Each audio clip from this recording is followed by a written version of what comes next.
Le cancer du sein. Le cancer du sein est le cancer le plus fréquemment diagnostiqué chez la femme et le plus mortel.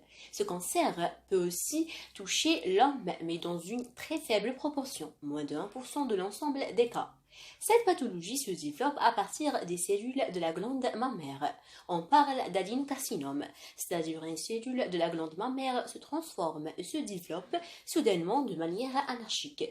Les cellules qui en résultent prolifèrent sans s'arrêter et peuvent migrer dans d'autres parties du corps.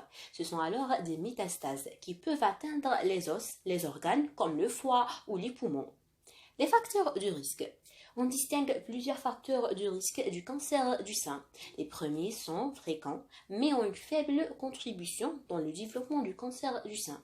Par exemple, le fait d'avoir eu ses règles tôt, d'avoir une ménopause tardive, de ne pas avoir eu d'enfant, ou plus tardivement encore de ne pas avoir allaité, constituent des facteurs de risque modérés.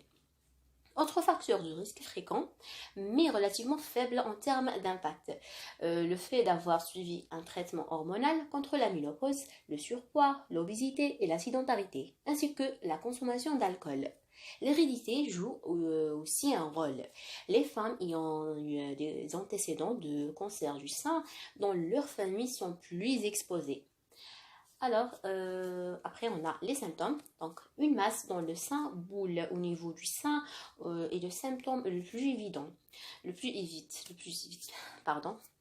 Donc, mais actuellement, grâce au progrès du dépistage, on détecte les cancers à un stade de plus en plus précoce sur la mammographie avant même d'apparaître cette masse.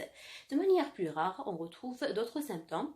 Alors, on a déformation du sein, rétraction du mamelon, écoulement mammaire, changement de la couleur de la peau autour du mamelon et ganglion à l'aisselle.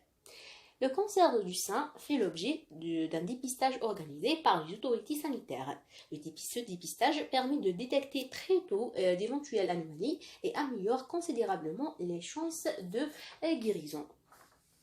Palpation des seins. Les consultations gynécologiques sont aussi l'occasion de se dépister. Grâce à la palpation mammaire, les femmes peuvent également pratiquer l'autopalpation afin de détecter une éventuelle masse. Les stades et métastases, donc on distingue 4 stades de cancer du sein. Le premier stade correspond à une petite tumeur de taille inférieure à 2 cm sans atteinte ganglionnaire. Le second stade correspond à une tumeur dont la taille est comprise entre 2 et 5 cm ou l'atteinte d'un à 3 ganglions axillaires. Le troisième stade correspond à un stade localement avancé, avec une tumeur de taille supérieure à 5 cm, en atteignant plus de 4 ganglions. Le quatrième stade correspond au stade métastasique, c'est-à-dire les cellules cancéreuses se sont propagées dans d'autres organes, tissus, os, et ont formé des métastases. Alors enfin, on a le traitement.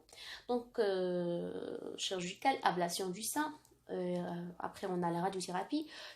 C'est autre traitement local, régional. La radiothérapie qui vient en complément de la chirurgie. Cet acte a systématiquement lieu lorsque le sein est conservé afin de traiter le reste du sein, mais peut aussi survenir à la suite d'une ablation. Après, on a le traitement anti-hormonal. Donc, sur le plan général, les traitements adjuvants sont administrés afin d'éviter une récidive et la prolifération de cellules cancéreuses métastatiques. Donc, un traitement anti-hormonal est prescrit sous la forme de comprimés. Il s'agit de bloquer la production d'oestrogènes, sachant que les dossiers des cancers du sein sont hormonodépendants. À la fin, on a la chimiothérapie. Alors, peut être nécessaire en cas de tumeur plus agressif. L'absence de récepteurs aux hormones sur la tumeur ou